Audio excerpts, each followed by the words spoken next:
Gente, boa noite, tudo bem? Vocês estão conseguindo me ouvir? O pessoal está entrando aí? Tudo certo. Tá ótimo. Então, acho que o pessoal está entrando e aí acho que a gente pode começar, porque a gente já está um pouquinho aí atrasado por conta dessa questão da plataforma, né? E peço desculpa aí desse problema que houve, né? Na verdade, tem uma forma específica de entrar, tem que usar o e-mail institucional. Eu não sabia, por isso que estava dando essa limitação de pessoas, mas aí estou aqui no link do coordenador e está resolvido para a gente começar a trabalhar. Bem, gente, então hoje, na verdade, né, a nossa disciplina ela começou no dia 30, hoje é a nossa primeira aula. Acho que algumas pessoas tiveram oportunidade de participar de uma reunião de apresentação minha, né, e da disciplina, que também ficou gravada. Mas, de qualquer forma, eu vou fazer uma apresentação breve e também quero ouvir vocês em relação ao cronograma e etc., se há alguma dúvida. Eu acho que é importante a gente esclarecer, né, eventuais dúvidas que vocês tiverem em relação ao cronograma, bibliografia, avaliações. Eu acho que é importante a gente esclarecer essas questões, né?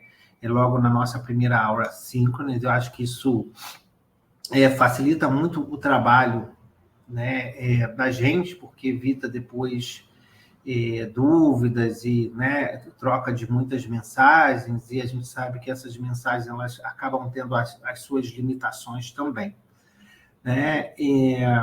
Meu nome é Julián Emerick, como vocês sabem, né? Eu vou estar com vocês nessa disciplina de Direito e Políticas Públicas, né? Eu sou formado em Direito pela PUC do Rio, tenho mestrado em Teoria do Estado, Direito Constitucional também pela PUC do Rio, doutorado em Serviço Social pela UFRJ e pós-doutorado também pela UFRJ, né? Sou professor da Rural, da área de Direitos Humanos, da área de Prática Jurídica, estágio supervisionado, principalmente na área de Direito Público, Direito Administrativo, Direito Constitucional. Também trabalho com Direitos Humanos há muito tempo, né? E a gente vai passar aí, né, esse mês de julho inteiro juntos, né?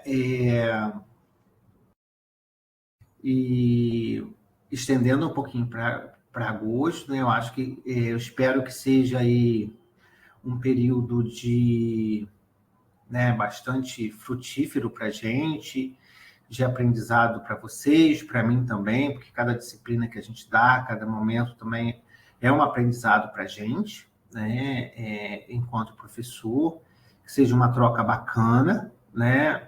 E eu não sei se vocês tiveram oportunidade de dar uma olhada no nosso cronograma. Eu tentei fazer um cronograma, né? Eu fiz uma apresentação prévia do cronograma na reunião de apresentação da disciplina e fiz umas poucas alterações, né, nesse cronograma, no sentido de melhorar algumas coisas e deixar algumas coisas mais claras, né, e mais discriminadas. Então, a gente vai ter aí, né, nesse período, aulas síncronas, né, toda semana. Nossa primeira aula é hoje. Eu tinha conversado inicialmente de nós termos aula às terças-feiras, mas eu acho que vai ser melhor as nossas aulas síncronas ser nas quintas-feiras, porque a data de envio da avaliação de vocês será na sexta-feira, então vocês vão estar com tudo mais fresquinho sobre o nosso bate-papo aqui para estar aí pensando né, na atividade avaliativa e tudo mais, né? Para cada aula, para cada avaliação, a bibliografia está lá bem especificada, classificada, discriminada, né, com número de páginas, autor, tudo bonitinho. Todos os textos estão lá, né? Aula 1, texto 2, texto 3, e assim por diante. Todos esses textos estão devidamente organizados lá no Drive, né? Para que vocês não tenham nenhuma dúvida, né?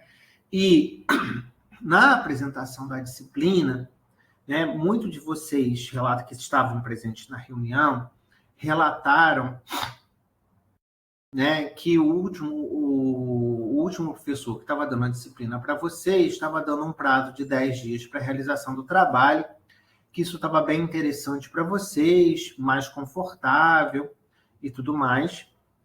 Né? Eu estava inicialmente pensando num prazo de 7 dias, tendo esse retorno, ouvindo vocês, eu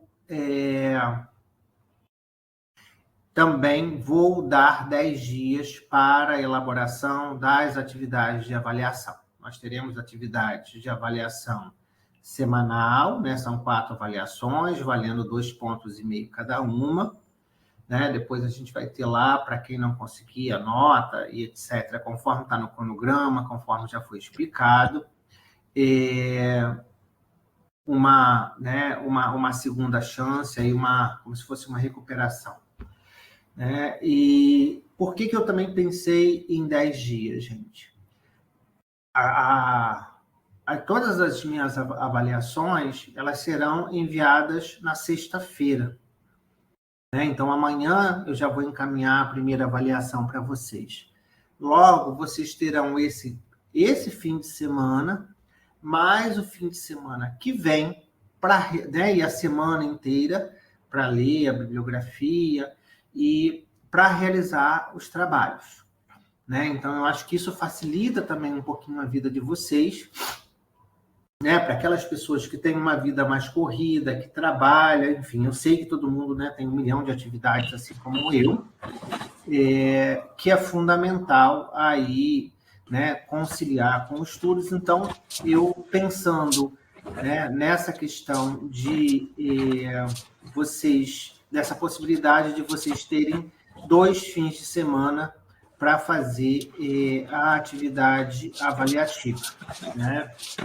Então, isso é uma questão que eu acho que eu considerei importante. No entanto, gente, como a gente terá 10 dias, desculpa, e 2 finais de semana para realizar a atividade avaliativa, né, a princípio eu não vou prorrogar nenhum prazo para a entrega da atividade. Até porque, se vocês pedirem a prorrogação da primeira, já vai ter entrado a segunda avaliação e eu acho que vai ficar, né, mais difícil para vocês darem conta.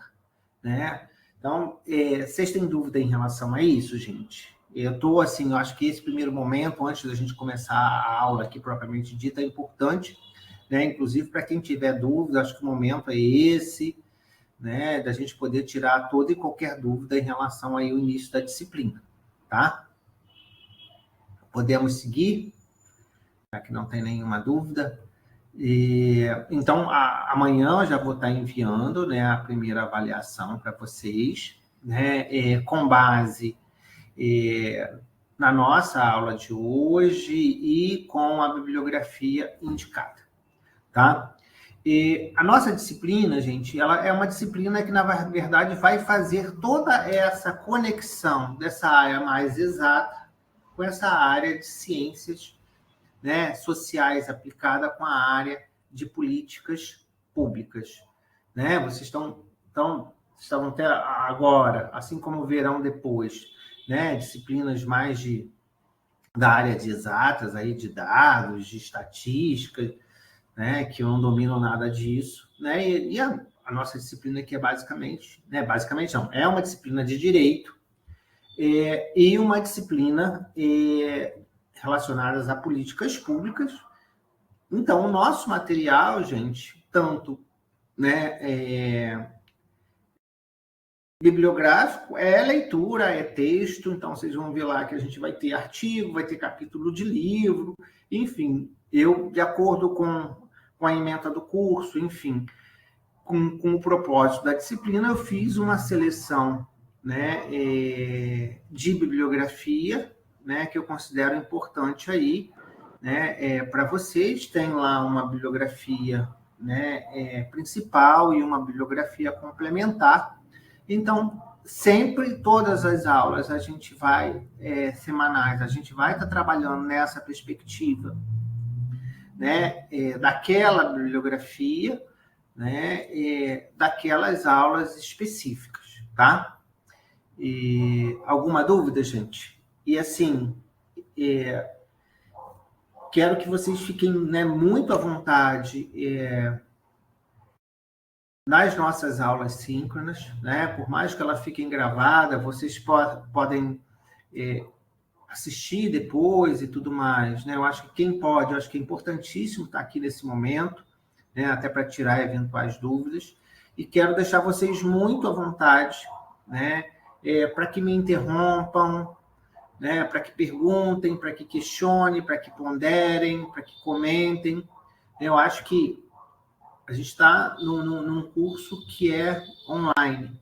A gente tem essa possibilidade de uma aula síncrona semanal, então essa aula ela é bastante importante, seja para manter vocês linkados com o curso, para motivação, seja para essa troca também principal. Acho que o momento, por mais que, né, dúvidas surgirão, que vão ser esclarecidas através de e-mail, de grupos, né, de Telegram, de WhatsApp, daqui e dali, eu acho que esse momento é um momento bastante rico, tá?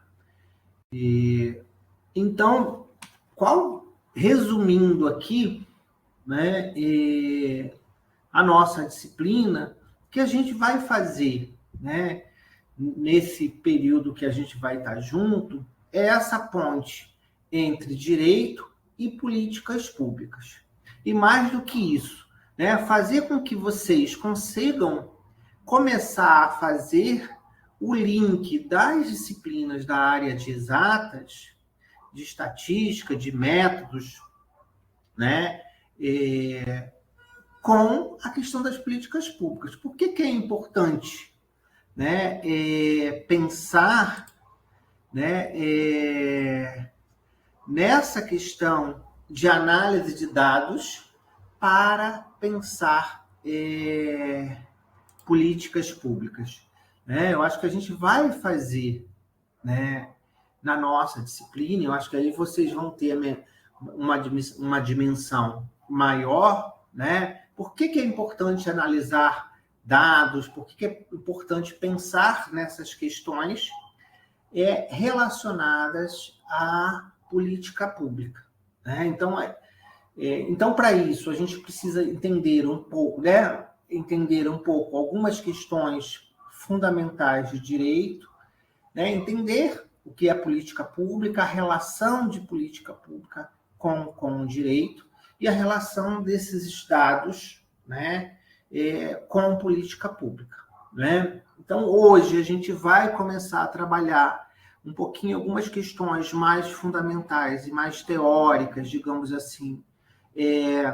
do direito e também, né, da questão de políticas públicas, né? Então, assim, eu sei que... E aí, né, toda a construção da minha aula, né, é pensando que eu tô aqui diante de um público com uma formação diversa, né? Então, eu sei que tem muitos advogados que tem coisas que eu vou falar, né, que parecem um pouco óbvias e que eles vão ter aí, né, mais facilidade nesse entendimento, né? Vai ser mais palatável, e para outras pessoas menos. Assim, quem está tendo mais facilidade, menos facilidade com as outras disciplinas. Então, né, toda a construção da disciplina e das aulas é pensando, né, aqui num nivelamento do entendimento de vocês, né, em relação à questão do direito e das políticas públicas, né, para fazer essas conexões necessárias, tá? E aí, acho que para facilitar, né, depois eu vou colocar lá na pasta também para vocês, né, eu preparei aqui né, alguns slides que eu acho que facilitam um pouquinho a nossa vida. Vocês estão conseguindo ver aí? Que a partir de agora eu não consigo mais ver vocês. Conseguem? Sim, dá para ver, professor. Dá para ver sim. Dá para ver. Talvez se eu colocar na apresentação de slides fica... melhorou? Não está na apresentação ainda, não. Não está na apresentação? Para mim tá. Está no modo de... Oi? Não, saiu dos slides. Tá. Vocês estão conseguindo ver? Agora? Sim. Sim. Está num tamanho razoável? Não. Não? Tá. Tem que apertar um botão alternar compartilhamento para a tela cheia, que aí maximiza, você consegue ver os slides. Deixa eu ver aqui. Tá.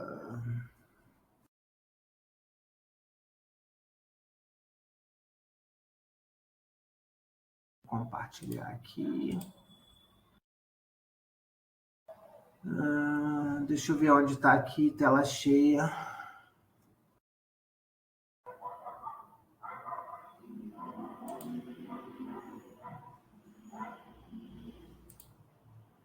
Tenta o canto inferior direito, professor, perto do zoom aí. Direito? Inferior direito, um íconezinho perto do zoom de menos aí. Esse. Foi? Não. Pois É muito pequeno. Eu acho que precisa clicar nessa coisa de apresentação antes de compartilhar a tela. Pode ser, né? Deixa eu ver aqui.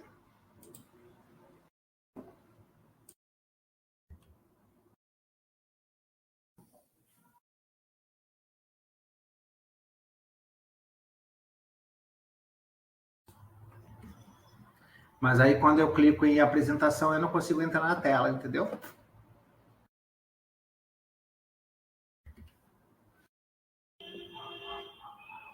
Deixa eu ver aqui o que eu faço.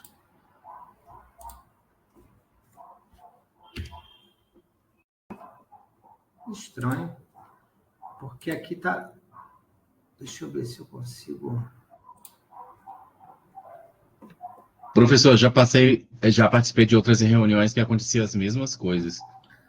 Tá, eu vou só tentar fazer uma coisa aqui. Se o senhor enviar esse slide para as pessoas, a gente acompanha... Melhorou para vocês? Sim, para mim sim, mas eu estou numa tela de 29 polegadas, então não sou parâmetro. É porque eu aumentei o zoom, eu consegui aumentar o zoom aqui. Melhorou para vocês, gente? Estão conseguindo visualizar? Melhorou. Melhorou? Tá. Melhorou sim. Ô, Julião, posso te dar uma sugestão? Pode, claro, deve. Onde está escrito legendas e subtítulos, tem uma flechinha. Clica lá e aperta o modo tela inteira. No próprio RNP? No canto... Não, no PowerPoint. No canto inferior de cima ali, ó. Tem essa... mais para a direita. Tem essa flechinha. Clica nela, nessa setinha para baixo. Aqui? Ah, tá. Modo tela inteira. Melhorou então, né? Agora melhorou. Então, gente, a gente está aí, né, na disciplina de políticas públicas, né, direito e políticas públicas. Algumas questões principais que eu gostaria de discutir com vocês hoje, né, é uma relação que é fundamental, né, para a gente pensar a questão de políticas públicas, né, e a questão de direitos fundamentais, de direitos humanos, de direito como um todo, né, com a questão da democracia. Então, isso é fundamental para que a gente comece a pensar um pouco na nossa disciplina. E aí eu lanço, né, uma pergunta para vocês. É possível garantir direitos fundamentais em regimes não democráticos? né? Garantir dignidade, porque quando a gente fala, né, em garantias de direitos de uma forma ampla, a gente fala de uma garantia ampla de direitos, né, envolvendo direitos sociais, direitos civis, direitos políticos, né, uma gama de direitos fundamentais aí conquistados, né, ao longo dos séculos na sociedade. Então, acho que isso é uma questão fundamental, né, para a gente pensar, porque um governo democrático, né, um Estado democrático, né, o fortalecimento da democracia é fundamental para a garantia, né, de direitos, num sentido mais amplo, e também para a gente pensar e discutir políticas públicas. E a gente vai ver um pouco isso mais à frente, talvez hoje, e na sequência nas próximas aulas, porque, apesar da política pública ser, né, ali um movimento do Estado, do governo, né, é fundamental a participação da sociedade nessas demandas, nessas formulações de políticas públicas, né? Então, a gente vai ter relações, né, com democracia, porque você vai ter participação democrática, você vai ter pluralidade, diversidade, que é algo fundamental, né, que é pressuposto do Estado democrático de direito. Ao mesmo tempo, né, isso relacionado com a questão dos direitos humanos, que vão ser, né, aí positivados através de normas jurídicas, né, e para a garantia desses direitos há uma necessidade de promoção de políticas públicas, né? Se a gente fosse resumir, né, em uma frase, né, na verdade, a política pública nada mais né, falando muito grosseiramente aqui para início de conversa, né, é uma ação do governo para implementar a garantia de direitos, tá? Então, entender essa relação, né, de democracia, direito, políticas públicas, participação democrática. E aí entra, né, a importância da participação da sociedade civil, né, a participação dos conselhos, né, municipais, estaduais, federais, né, de instrumentos participativos.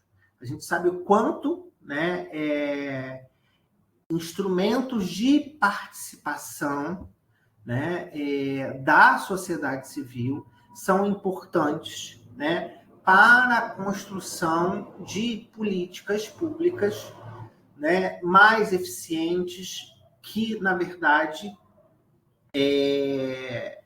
vão aí garantir, de fato, né, as necessidades humanas através dessas políticas públicas. Então, isso é uma questão que é fundamental, né? Se a gente tem, né, um governo que não é democrático, a gente não tem participação democrática, a gente não tem pluralidade, a gente não tem diversidade, a gente não tem participação da sociedade civil, que é fundamental na construção de políticas públicas, né? Então, essas políticas elas vão vir de cima, né, e não em diálogo, né, com a base para entender a real necessidade, a real demanda em determinada questão de uma criação de uma determinada política pública.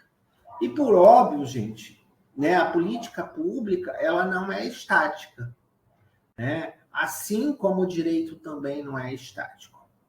E a gente tem um problema, né, que eu considero um problema, mas a gente poderia falar aqui como uma questão no Brasil, é que a gente tem, né, um legislativo que produz legislação demais, né? E, ao mesmo tempo, a gente tem políticas públicas de menos. Então, você legisla o tempo todo. Você cria uma série de legislações garantindo uma série de direitos, uma série de questões que, na verdade, se não for acompanhada de uma política pública, vai ser uma lei morta. Então, na verdade, você tem, né, quase uma linha de produção em termos de produção de normas jurídicas, de produção legislativa, e que não, né, é acompanhada por uma implementação efetiva, né? E outra coisa que é importante, já de cara, a gente ter em mente, gente, é que as políticas públicas, regra geral, principalmente aquelas voltadas para a garantia de direitos sociais, políticas públicas no campo da educação, da saúde, enfim, que necessitam de recursos, né? Elas têm as suas limitações. Por quê? Na verdade, porque o Estado também tem recursos limitados, né? Por mais que você tenha uma política eficiente, você tem os recursos do Estado, eles não são infinitos para garantir todos os direitos, né? Dispostos na Constituição, direitos fundamentais e tudo mais. Então, essas políticas, elas vão, né? Elas não são estáticas, até porque o direito não é estático, né? Então, assim, eu queria trazer alguns aspectos que eu considero importantes do direito para a gente pensar, né? Em relação, né, à questão se eu só diminuir um pouquinho aqui.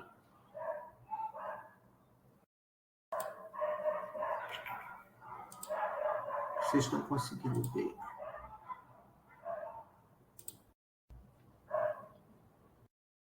Em relação à historicidade, do que eu chamo de historicidade, na verdade, o que eu chamo não, o que o Bobbio chama de historicidade e dinamicidade dos direitos, né? Porque direitos nascem, gente, e direitos morrem. Isso é fundamental para a gente pensar a questão de criação, de implementação ou de modificação de políticas públicas, né? E é importante, gente, a gente entender que a partir do Estado moderno, como a gente entende hoje, né, o Estado-nação, né, o direito não é mais fruto, né, oriundo de normas, né, divinas ou de qualquer poder teocrático, né? Esse direito, ele é feito, né, pelo próprio homem, pelo próprio ser humano, para reger, né, as relações humanas, né? Então, a gente já teve momentos na sociedade de que esse direito, né, em momentos de estados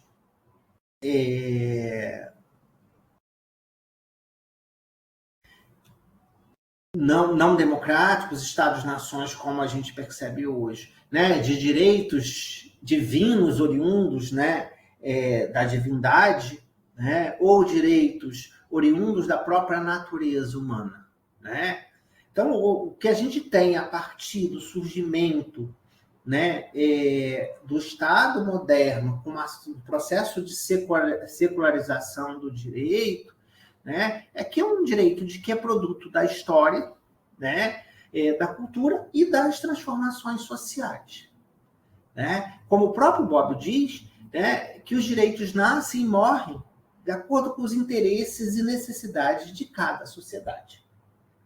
Então, a gente vai ter essa dinamicidade, algo que é dinâmico o tempo todo, né? E aí a gente vai perceber, né, que alguns direitos que a gente tinha em algum momento da sociedade, hoje, inclusive, são considerados crimes. Pensa no direito de ter um escravo. né, como propriedade, direito de propriedade sobre um outro ser humano, né? Isso deixou de existir. Ao mesmo tempo, a gente tem novas demandas de uma sociedade mais complexa que vai necessitar, né, de regulamentações jurídicas. Né? Então, alguns direitos eles vão morrer e outros eles vão nascer. Eu acho que um exemplo que ilustra bem isso aqui é toda uma normativa na área do direito ambiental.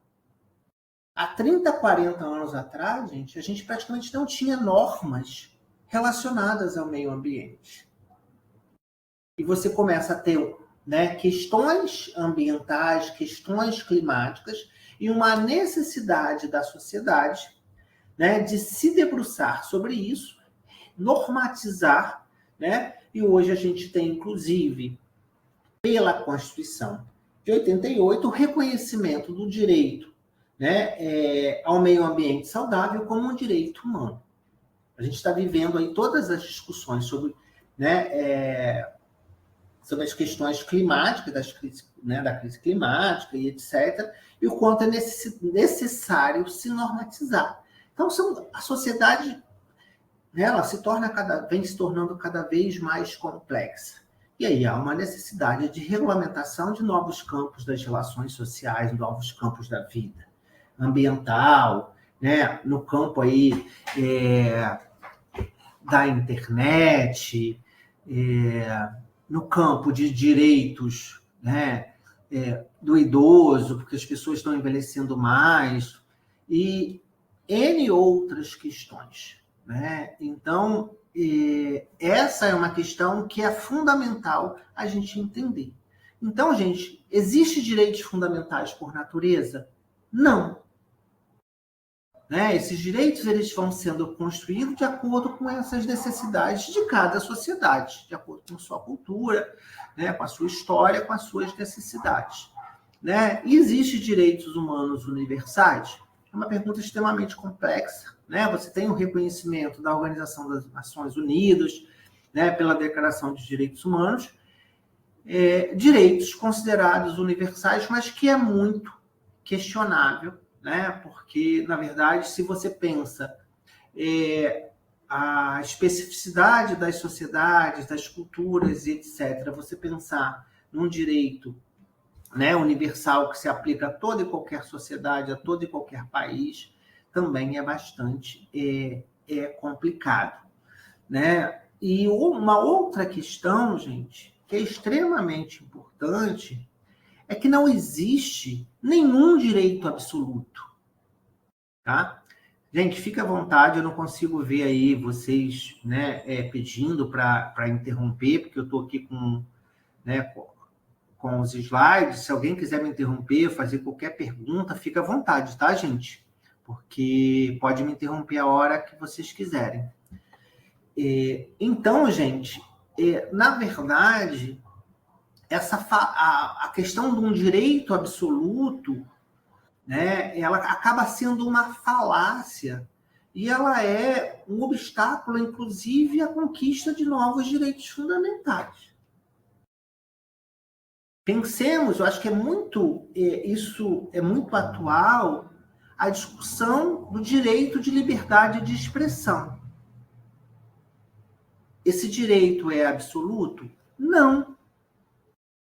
Ele é, né, normatizado, regulamentado. E ele tem as suas limitações. Eu posso dizer que por conta, né, de um direito de liberdade de expressão, eu vou cometer, né, crimes de ódio, por exemplo.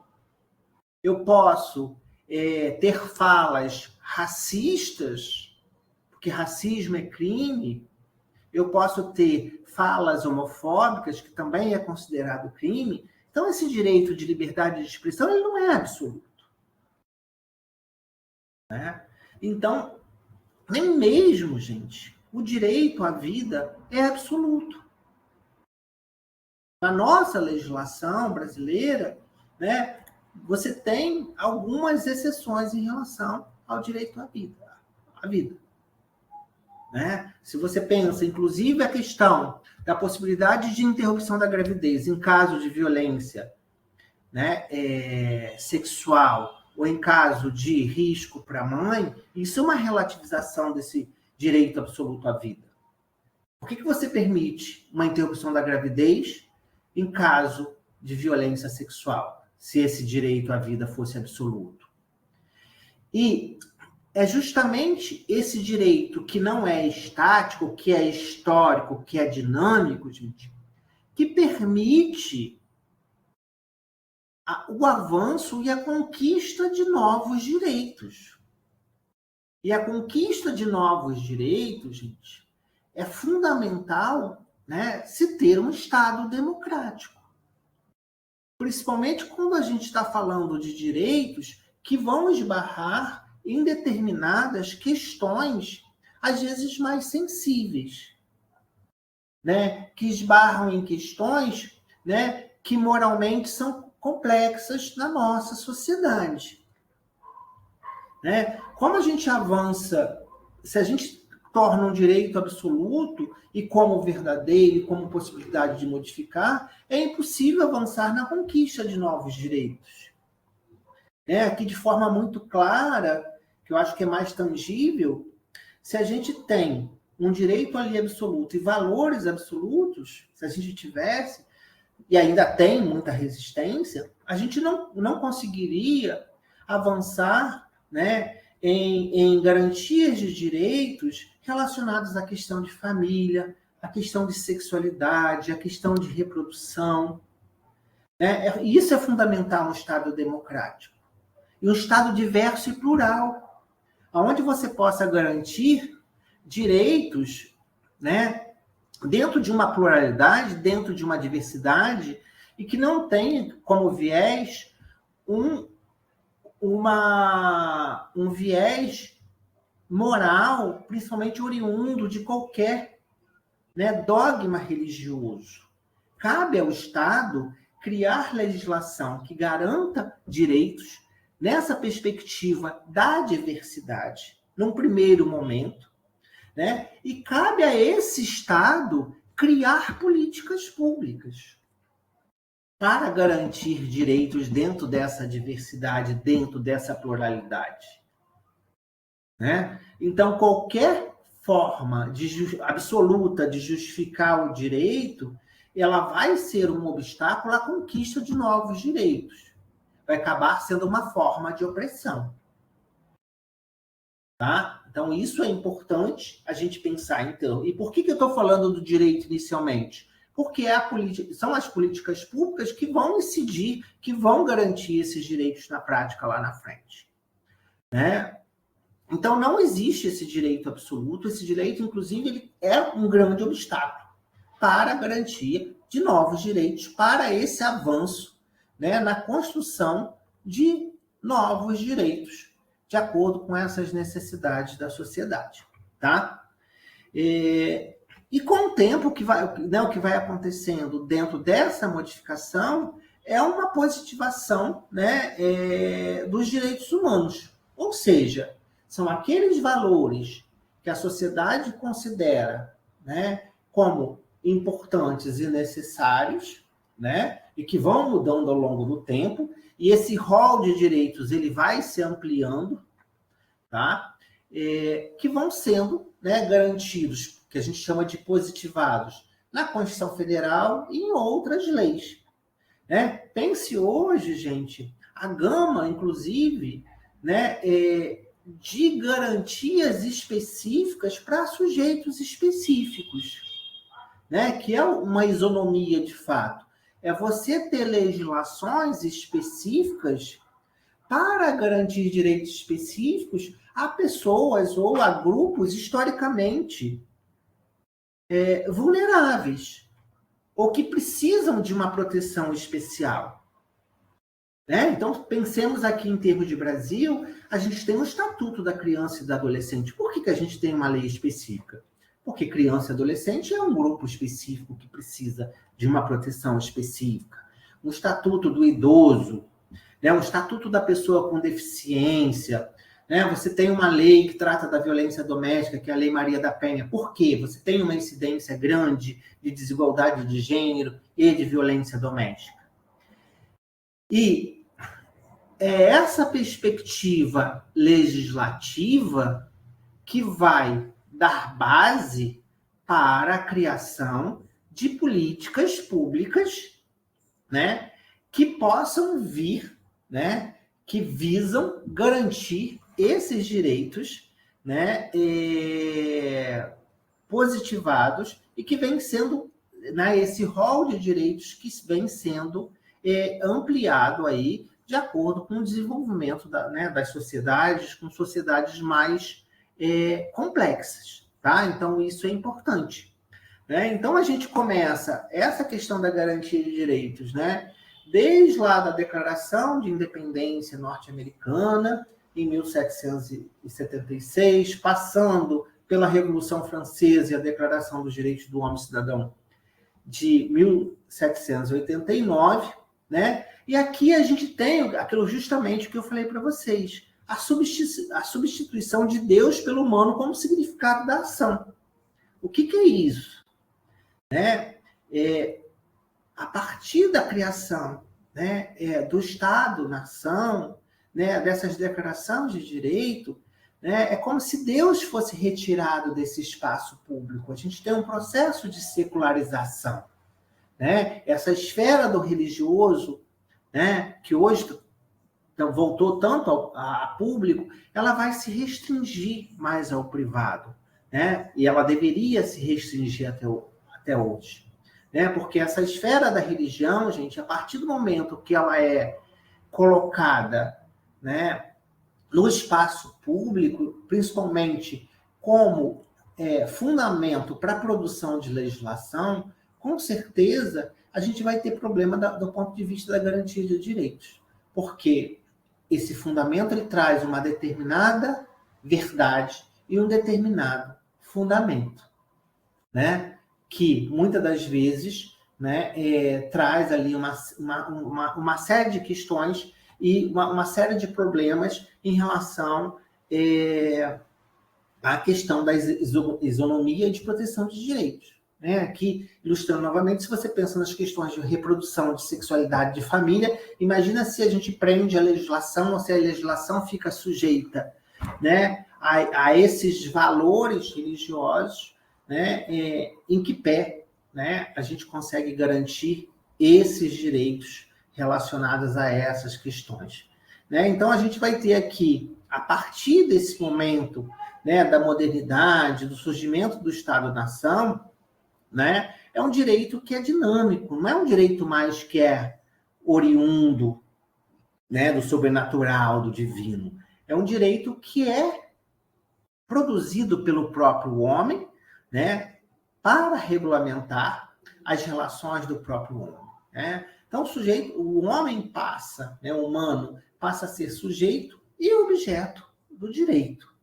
Né? Então, aqui a gente não há mais que se falar, né, de um Estado, né, que tem um soberano, um rei, que é representante de Deus naquela sociedade, naquele Estado. Então, isso é muito revolucionário, né? A partir aí do século XVIII. Né? E é nessa perspectiva que a gente vem caminhando na construção de direitos. E é importante a gente pensar, né, que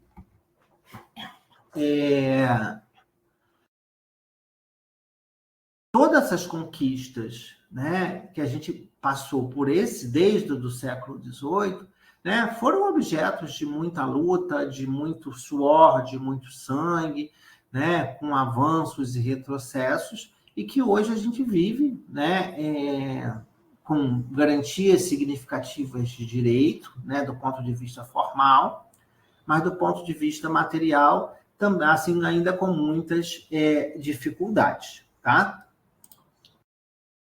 Então, gente, a gente vai ter, né, como eu falei, esse indivíduo que passa a ser central na organização social e política, né, o homem que é transformado no centro do direito, né, esse direito que vai ser oriundo da razão humana, né? Então, o direito, gente, ele é oriundo da razão humana. Ele não é oriundo de um valor, né, que não seja dessas relações sociais, dessa relação, né? E com essa secularização, né? A secularização foi fundamental para o surgimento, né, do Estado moderno, né? Onde se retira Deus, né, como resposta para as indagações, né, dando lugar à ciência, né? E no século XX, após aí os horrores da Segunda Guerra Mundial e tudo mais, né, a gente tem aí, no final da primeira década do século XX, início da segunda metade, da primeira metade do século XX, início da segunda metade, né, a criação aí do Sistema Internacional de Proteção aos Direitos Humanos, principalmente, né, da Organização das Nações Unidas, da ONU, né, com uma Declaração Universal de Direitos Humanos de 48, que traz direitos abstratos, e, posteriormente, um processo de especificação do sujeito. O que é isso? Criação de documentos internacionais de direitos, né, determinados grupos vulneráveis, né? E para a gente finalizar, né, essa discussão em termos de direitos humanos, hoje a gente tem, né, e de direitos fundamentais, a gente tem um grande desafio, que é uma necessidade de legitimar ou de relegitimar a pauta dos direitos humanos. A gente precisa entender que direitos fundamentais, que direitos humanos, né, não é aquilo que é somente veiculado na mídia, relacionado à segurança pública, relacionado a questões carcerárias e etc. Né? Quando a gente está falando de direitos humanos, vocês que estão aí nas mais diferentes cidades, que estão, né, que são gestores públicos, funcionários públicos, a gente está falando, né, daquela pessoa que bate na porta de determinada secretaria, buscando um acesso à saúde, um carro para levar para um hospital X, uma vaga na escola. Isso é direitos humanos. Os direitos humanos está no nosso dia a dia. E como é que garante esses direitos, né, fundamentais e direitos humanos? Através de políticas públicas. Por isso que é importante a gente falar, né, inicialmente, dessa perspectiva, né, mais ampla do direito, que é dinâmico, de que é histórico, para a gente começar a entrar na questão das políticas públicas, tá? E o que a gente percebe hoje, né, esse é um outro grande desafio, é que tem uma apropriação da retórica, do discurso dos direitos humanos, pelos mais diferentes atores.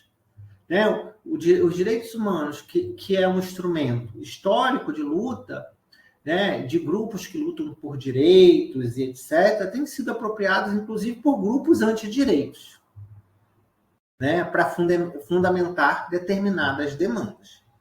A gente percebe hoje grupos antidireitos ou de extrema-direita utilizando, por exemplo, o direito humano à liberdade de expressão para tentar praticar crime de ódio. Esse é um exemplo. Né? Então, a gente vem percebendo aí, né, essa dinâmica. Tá? Né? Então, a declaração, né, de 48, esse momento de um sistema internacional, vai representar, né, uma conscientização da humanidade sobre alguns valores, né, que são fundamentais, né, pensando nessa questão, né, da universalização dos direitos humanos, né, que está apenas começando, né, e que esses direitos humanos e fundamentais, que é fundamental para a gente pensar, né, a questão de igualdade, de efetividade de direitos, né, da garantia do bem comum, que a gente vai ver, né, é uma concepção de convivência digna, de dignidade humana, né, de liberdade, de igualdade, né, e para garantia de direitos constitucionalmente garantidos, né? E também garantidos em documentos internacionais de direitos humanos, tá? E aí, só para... Né, eu trouxe aqui alguns trechos do próprio Bobbio, da bibliografia que eu estou usando para vocês, né? E só para a gente finalizar essa parte, falando do Bobbio, né? Esse trecho da página 13, ele é interessantíssimo, né? Eu acho que resume bem um pouco essa minha fala até aqui, que os direitos do homem constituem uma classe variável, como a história desses últimos séculos demonstra suficientemente. Não é difícil de prever que no futuro poderão surgir novas pretensões que no momento sequer podemos imaginar, o que demonstra que não existe direitos por natureza. O que parece fundamental numa época histórica e numa determinada civilização não é fundamental em outras épocas, em outras culturas. Né? Então, acho que esse trecho ele resume exatamente, né, o que eu quis trazer para vocês, que é essa historicidade, essa dinamicidade. Né? Que eu pegue aquele exemplo, né, lá do direito ambiental. Né? Pretensões que, há 50 anos atrás, muito recente, a gente sequer, né, podia imaginar o que a gente está vivendo hoje de crise climática, com uma demanda legislativa muito grande. Dúvidas, gente? Alguém queria colocar alguma coisa, alguma dúvida, algum questionamento? Estou à disposição de vocês. Não? Se não tiver, vou tocar o barco, tá?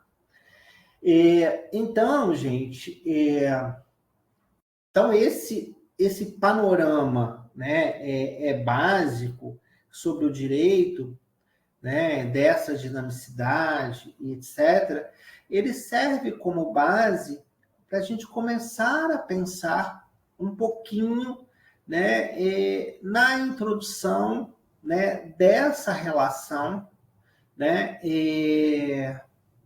do direito com políticas públicas.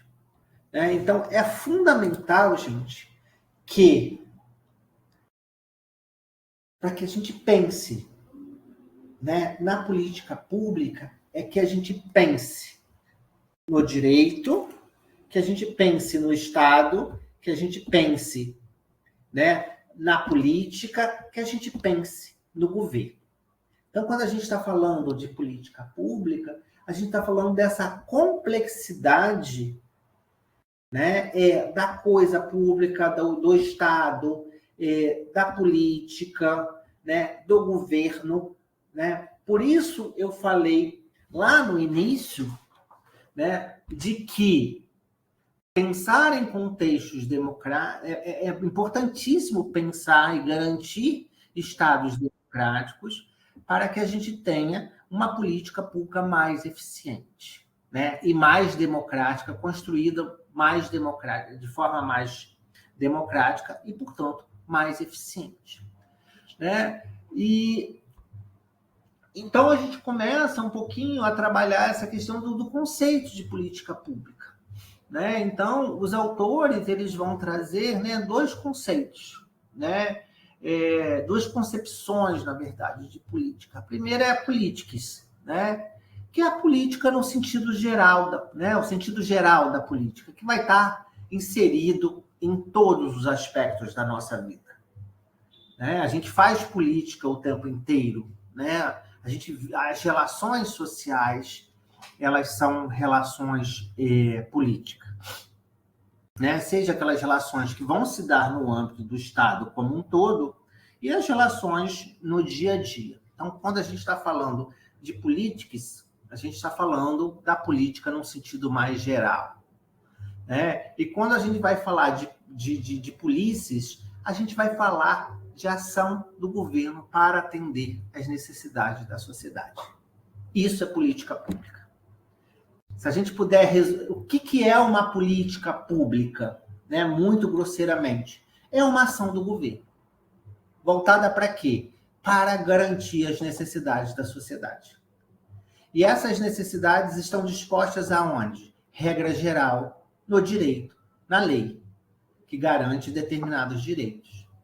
Não adianta termos, como eu falei lá no início, né, uma produção legislativa enorme, completamente asséptica, sem qualquer política pública que viabilize a possibilidade de efetivação, de concretização daquela norma jurídica, da garantia daquele direito, né? Senão não vai passar de direito, né? De preto no branco do papel, né? Ali uma lei meramente formal, né? Que pode ser exigida? Pode, mas não é garantida, né?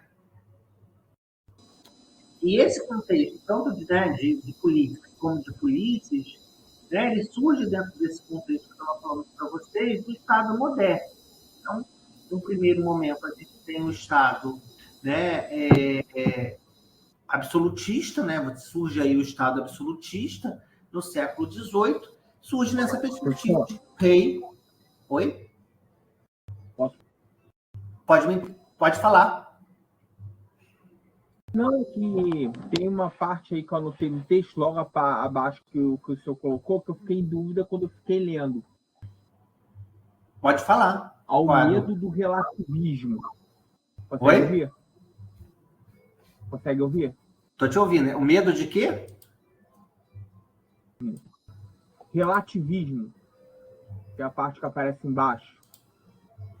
Do exemplo que o senhor colocou. Em algum slide que eu coloquei, não estou entendendo. Não, no slide não. Na parte ainda na página 13, que o autor a ideia de convicção religiosa das leis, o povo teme de algum... Ele coloca uma parte assim. E aí você está falando do Norberto Bobbio, certo? No caso. Eu acho que falhou. Você está falando do texto do Norberto Bobbio, né? Sim. Porque, tá, vou ver se eu entendi o que você está querendo colocar.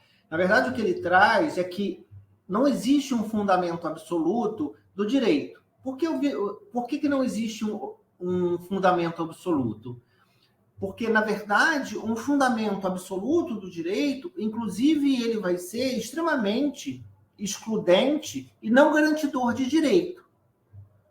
Porque se eu tenho um fundamento absoluto, principalmente com viés religioso, que tem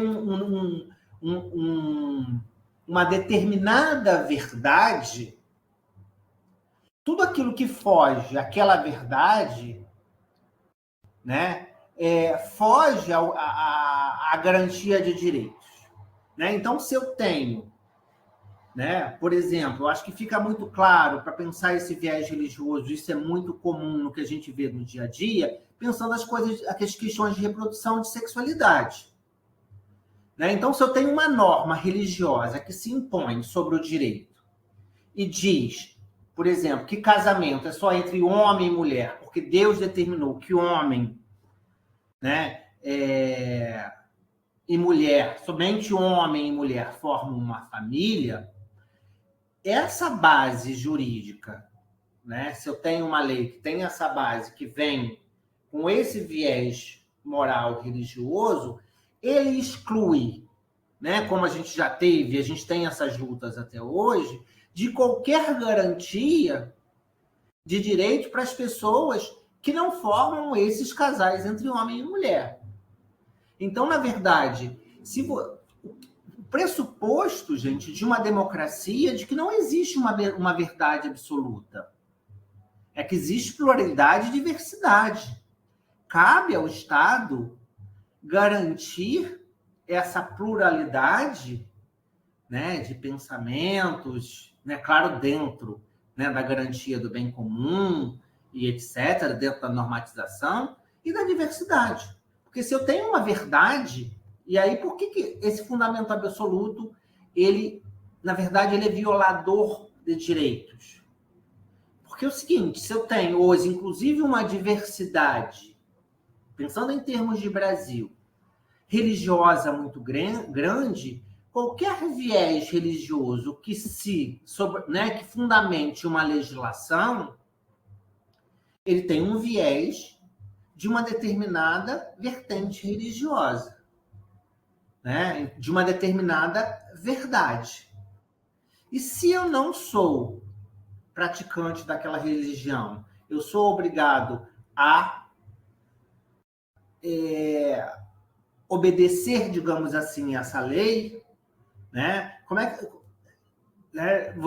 e se eu sou ateu, agnóstico, né? A lei ela tem que valer para todos. Ela tem que considerar a questão do racional, né? De que é uma produção humana para se garantir direitos dentro da pluralidade e da diversidade. Na verdade, uma lei que traz um viés religioso de verdade, daquilo que é bom, né? Ela com certeza vai violar direitos de outras pessoas, né? Que não praticam aquela religião, ou porque ela vai trazer uma determinada verdade, né?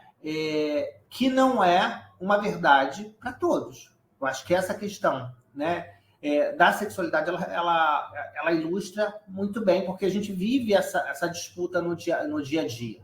Né? Então, se eu tenho um viés religioso que trata da questão da sexualidade, como é que fica a questão da diversidade sexual? Se eu tenho uma religião que só considera, né, válido, normal e etc. a heterossexualidade, o que eu faço com esse mundo de gente que não é heterossexual? Né? Se eu tenho uma norma jurídica que trata de uma desigualdade de gênero, como é que fica essa relação entre homens? Né? Você tem muitas religiões que pautam essa desigualdade de gênero. Como é que eu penso uma norma que é pautada dentro de uma desigualdade de gênero? Então, vai ficar aí metade da sociedade que são mulheres numa situação de não isonomia, como a gente já viveu, né? Isso pautado por normas civis, penais e etc.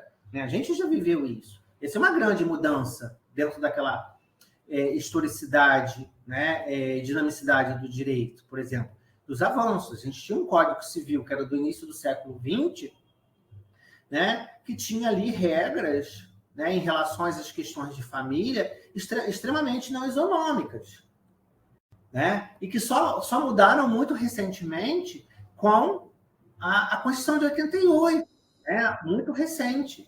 Então, você tinha normas que eram oriundas de valores religiosos, né, que pautavam grandes desigualdades. Então, na verdade, qualquer norma que tenha um viés, né, moral ou religioso, ela vai excluir determinada parcela da sociedade. E aí a gente não está falando, né? E se você pensa num pressuposto democrático, você pensa em normas que vão garantir uma convivência harmônica, né, dentro da pluralidade, dentro da diversidade. O papel do Estado, né, deve, ou pelo menos deveria ser, garantir a harmonia dentro dessa pluralidade, né, e dessa diversidade de ideias, né, e não pautar uma determinada moral que deve conduzir, né, a vida dos sujeitos.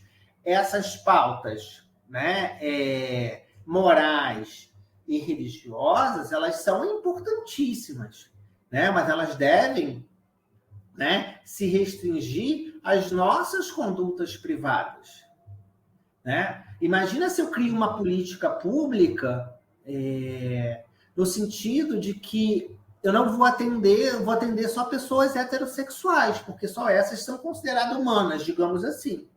Né? Então, vai chegar num posto de saúde, num acesso à saúde, né? Chega uma pessoa que diverge lá sexualmente da heterossexualidade, ela não vai ser garantida. A gente vive isso até hoje, né? Na eficácia. Então, ou seja, independente de se achar certo, errado e etc., cabe ao Estado garantir direito à saúde, educação, etc., etc., a todos os cidadãos.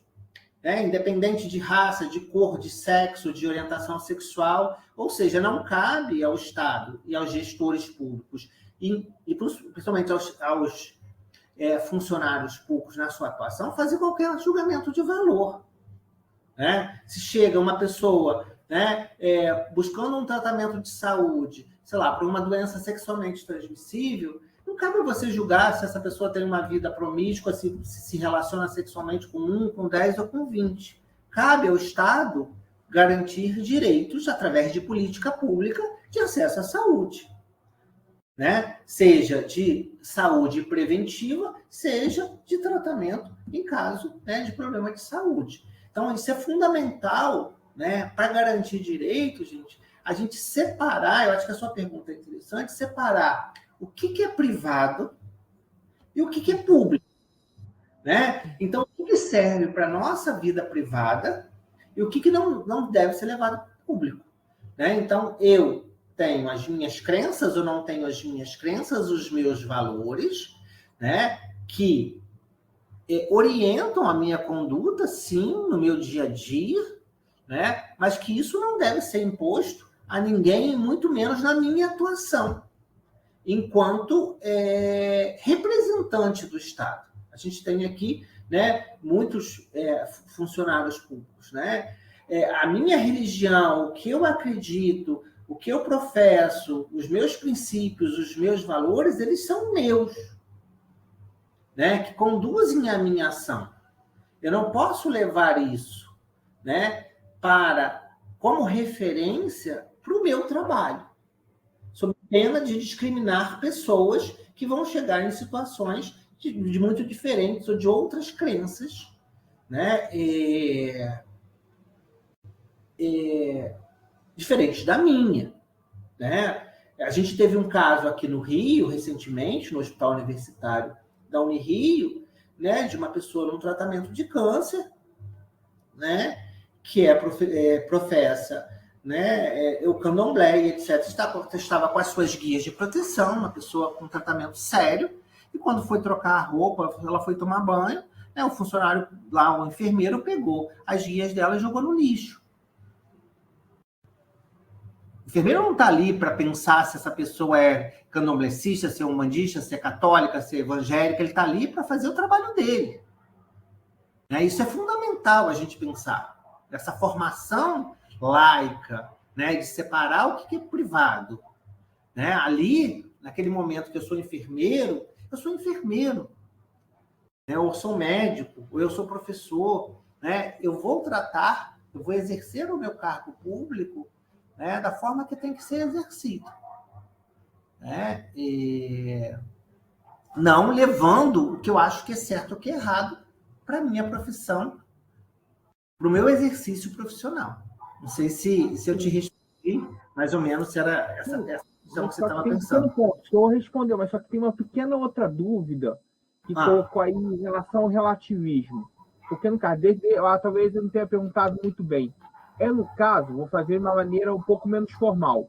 O povo, em relação, tem um certo medo de coisas relativas. Ele tem mais facilidade em dar coisas absolutas. No caso, o fato de o Estado, a política pública ser completamente relativa, não ter normas absolutas, isso não ajudaria a burocratizar a mesma, impedindo uma real participação da camada popular que visa coisas mais simples e absolutas, no caso? Então, eu acho que você está confundindo o que é relativo e o que é absoluto. Na verdade, uma política pública, ela é absoluta. Ela, inclusive, é impositiva. Se eu crio uma determinada política pública, né, muitas delas são impositivas. O que eu estou dizendo, o relativo e o absoluto aqui, a política pública ela é impositiva. Isso, inclusive, é uma característica da política pública. Tá? Porque ela, inclusive, ela é oriunda de lei. Ela não é relativa. Né? Uma coisa é você não ser absoluto no sentido do fundamento. O que funda? A questão é do fundamento da lei, do fundamento da política pública. Inclusive, faz todo sentido. Na verdade, a participação social da sociedade civil na construção de uma política pública é fundamental. Isso não tem nada a ver com absoluto nem com relativo. Tá? O que a gente está falando em termos de absoluto e de relativo em torno do direito é que não existe um direito absoluto que não possa ser questionado e modificado. É algo que existia 200 anos atrás e que vai existir igualmente hoje, né? Um direito oriundo de uma norma da natureza, o direito oriundo de uma norma divina. Essa é a discussão que a gente está pautando aqui. O direito nada mais é de que uma forma de regulamentar, né, de regular as relações humanas, né, no contexto social, no contexto da sociedade. Então, se você tem uma sociedade que vai se modificando, necessariamente o direito tem que se modificar para acompanhar. Se você tem uma sociedade que é cada vez mais complexa por uma série de fatores, né, você tem um direito que é mais complexo. Por sua vez, uma demanda maior de políticas públicas mais complexas. Então, assim, quando a gente está falando de política pública, a gente está falando de uma política pública que é criada pelo Estado, que é fundamental essa participação democrática, né? Mas que isso não tem nada a ver com um absoluto relativo. Né? Não sei se eu consegui explicar para você.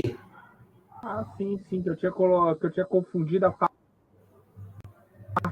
no caso de aplicação das políticas públicas, no caso da forma... Não, na verdade, você vai criar políticas públicas que tenham essa perspectiva, né, da diversidade, da pluralidade, que não tem nada a ver com relativismo.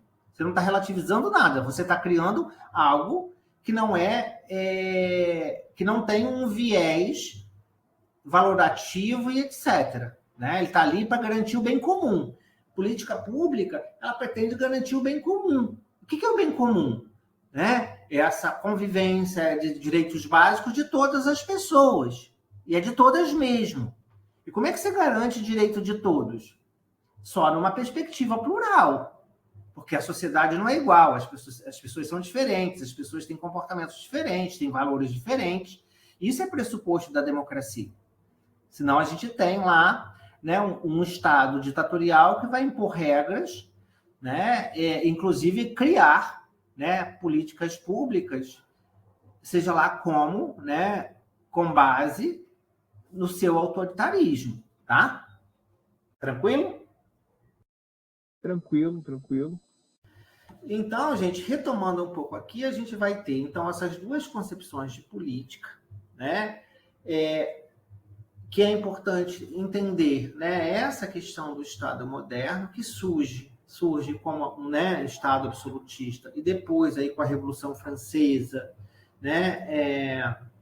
Através de Estado-nação, a Revolução Francesa, né, com a Declaração dos Direitos do Homem e do Cidadão, nada mais faz do que, né, conquistar direitos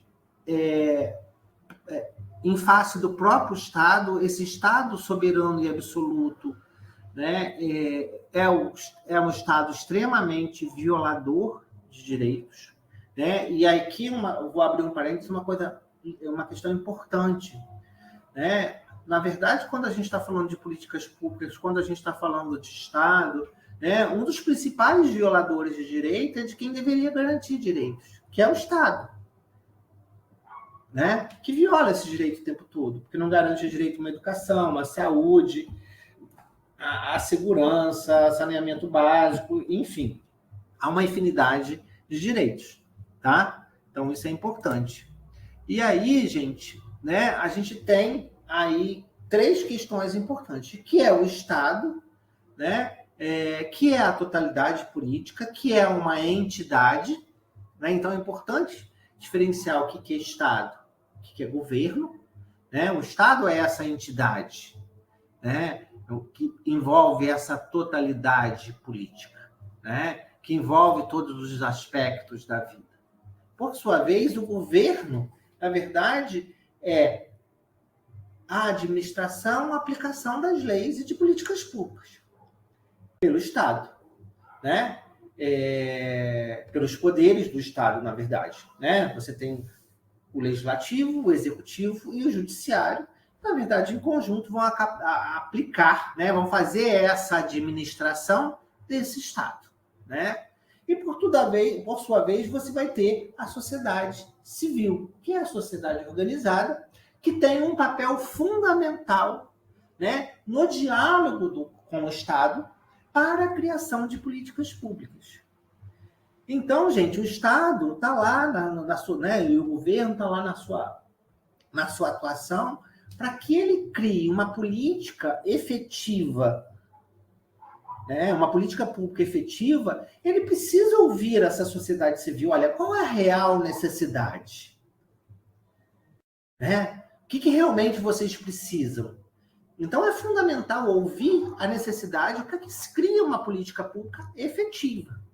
Né? E no Brasil, a partir da década de 70 do século XX, né, a gente tem aí os atores, um crescimento da sociedade civil, dos atores sociais, etc., num contexto ainda de ditadura, né, inclusive de luta contra a ditadura, né, e uma ampliação e crescimento, né, dos movimentos sociais com a Constituição Federal de 1988, com esse processo de redemocratização.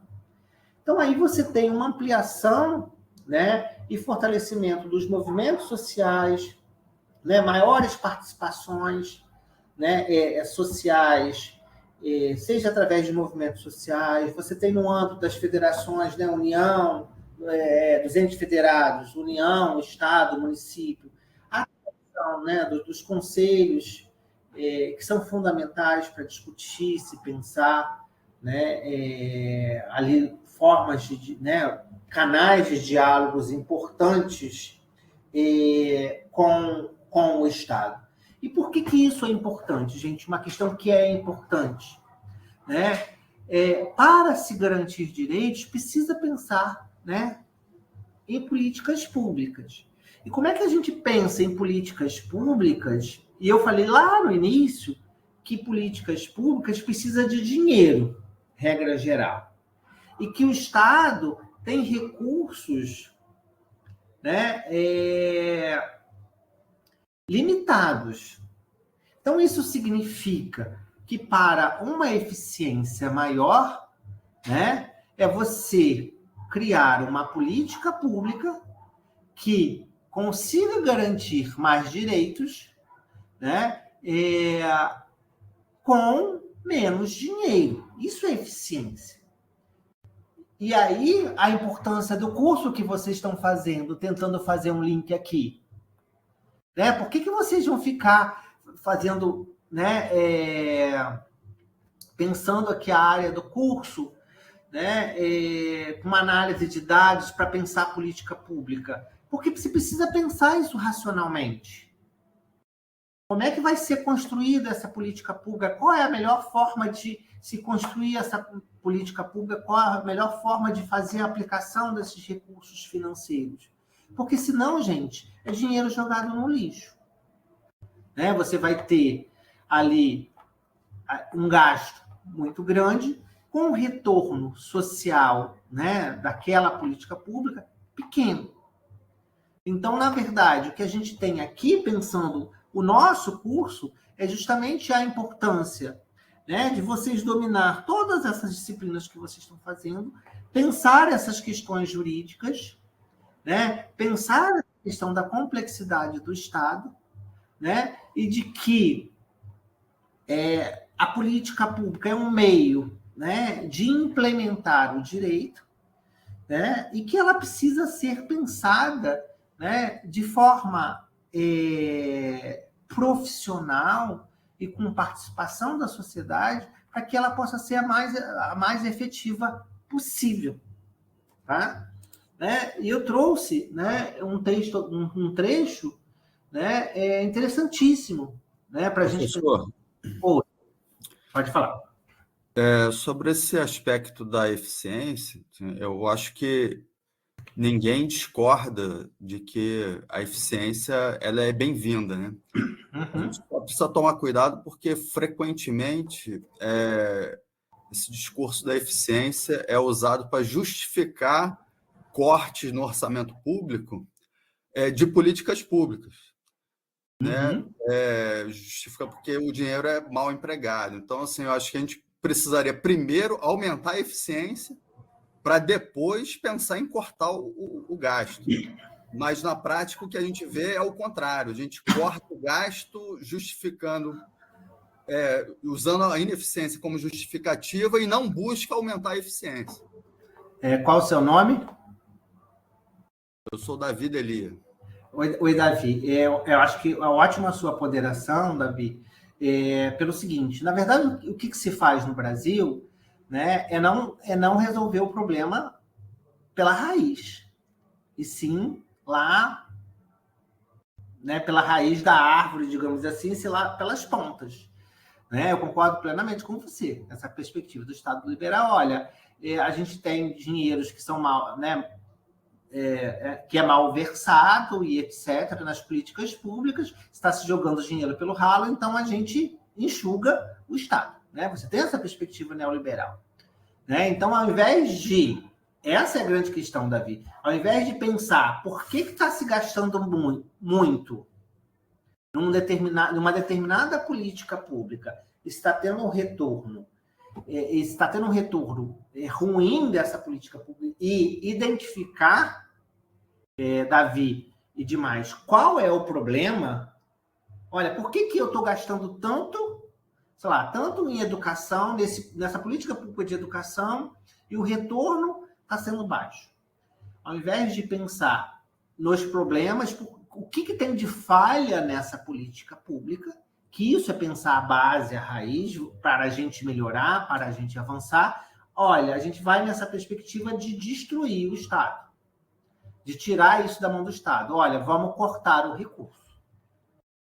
Então, eu concordo com você, né? Só que, na verdade, se aproveita disso, ao invés de discutir o problema da política pública, o que não está dando certo, né? Você vai pela perspectiva que neoliberal, vamos cortar. Né? E a gente está aí num Estado nessa perspectiva, sabe, Davi? Entendeu?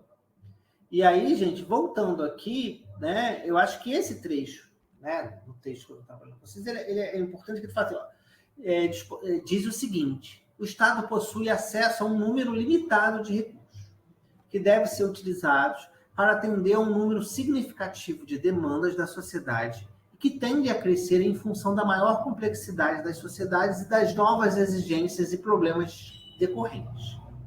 Necessitam de um mínimo de planejamento, com a adoção de critérios de racionalidade, para que as metas e objetivos sejam alcançados de forma eficiente, ou seja, obter resultados com recursos limitados. Por isso que é importante pensar nessa questão da racionalidade. Né? Como eu vou implementar essa política pública? Qual é a melhor forma de fazer? Né? Quando eu vou fazer uma obra, eu não vou pensar lá qual é a melhor forma, o custo-benefício, o que eu posso fazer gastando, né, uma obra melhor, mais segura, com menos dinheiro. É como eu posso gastar, né, o menos possível numa política pública e ter o maior resultado possível. Isso se a gente tirar, Davi, até a questão, né, da eficiência, é de otimização de recursos. O problema é que a gente não tem, e aí, volto a dizer, o que a gente precisa? No âmbito do serviço público, profissionais capacitados, vontade política, né, para se fazer, né, se construir políticas públicas sérias, comprometidas e com base racional, com técnica, com conhecimento, para que, né, utilizando ali uma série de conhecimentos, né, aqui você está falando, né, da análise de dados, etc., para você pensar, né? Por que vocês estão estudando aí instrumentos, né, para pensar política pública? É nesse sentido. Eu preciso construir técnicas, conhecimento para a construção de políticas públicas. Não é só falar assim, olha, vamos garantir dinheiro à saúde, monta um plano qualquer e manda o dinheiro. Acaba se fazendo muito isso no Brasil. A gente tem, infelizmente, Davi, uma uma implementação das políticas públicas ainda deficiente no Brasil. E aí, né, abre-se uma brecha, inclusive para o discurso do Estado neoliberal, do Estado mínimo. Olha, está se jogando dinheiro fora, o Estado não sabe gastar, né, privatiza, terceiriza e por aí vai, tá? Tranquilo, gente? Mais alguma pergunta? E aí, gente, é importante a gente pensar aqui, né, só para a gente também ir caminhando, para a gente fechar, porque também não quero levar vocês até tarde, também queria ouvir vocês também no finalzinho da aula um pouquinho sobre a dinâmica. Hoje a gente acabou começando um pouquinho, né, atrasado por causa desse problema da plataforma, né? E aí, pensando política pública, gente, é fundamental pensar quais são as funções do Estado, né? E aí, muitas das vezes, o Estado tem que fazer escolhas. E tem outras, né? Tem prioridades, tem demandas que são conflitantes, né? Cada vez você tem uma demanda maior. A gente tem avançado muito, gente, na conquista de direitos, muitas das vezes direitos sociais, que demandam recursos, por mais, Davi, que a gente tenha uma política pública eficiente, os recursos do Estado não são suficientes para garantir direitos para todo mundo, né, em termos de recursos. Então, você precisa ter essa racionalização do que é prioridade dentro das demandas, né, como é que você vai direcionar esses recursos para que sejam mais eficazes, né? Questões de inovação, como é que você pode inovar, porque você pode gastar menos, né, tendo resultados melhores, né? Pensar a questão de objetivos conflitantes, né? Assegurar a implementação efetiva, estabilidade dessas políticas. Essa é uma outra questão, né, que a gente acaba tendo muito, gente. Esse é um grande problema do Brasil. Ao invés de você ter uma política de Estado, que é uma política que vai perpassar, né, os governos, etc., você tem política de governo, uma política pública de governo. Entra, né, assume um presidente, um governador, um prefeito, cria-se uma política pública que não é uma política de Estado, né, para que seja uma política permanente que perpasse qualquer pessoa que esteja naquele momento governando, né? Então, aquele político que se elegeu cria aquela política pública de governo e não de Estado. Quando ele não se reelege novamente, aquela política pública é extinta, né? Isso traz uma série de questões e de problemas, né?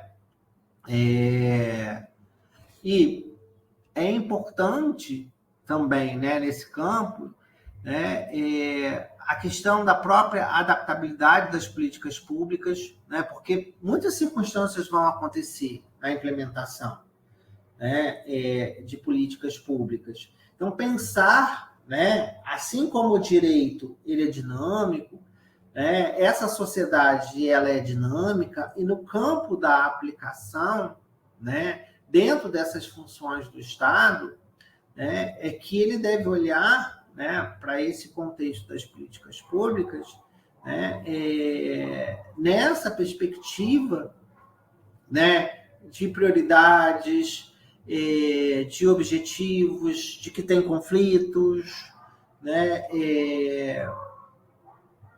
de que as políticas públicas elas precisam, né, ser estáveis, né, que tenha uma coordenação eficiente. Então, gente, é pensar a aplicação de uma política pública como se fosse um projeto, talvez, né, vou colocar aqui entre muitas aspas, né, mas numa perspectiva mais eficiente do ponto de vista de gasto.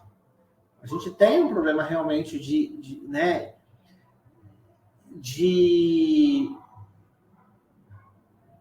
questões de avaliar resultados mais objetivos, né, quando a gente está falando de aplicação de recursos públicos e principalmente em questões de políticas públicas, né?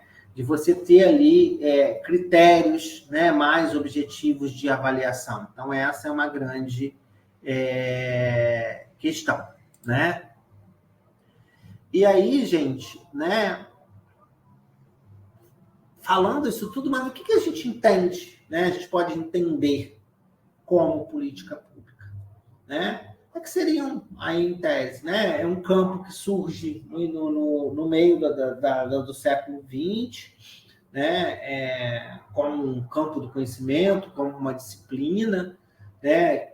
Que tem uma perspectiva interdisciplinar, né? No Brasil começa a ser estudada no final das décadas de 70, início dos anos 80, né?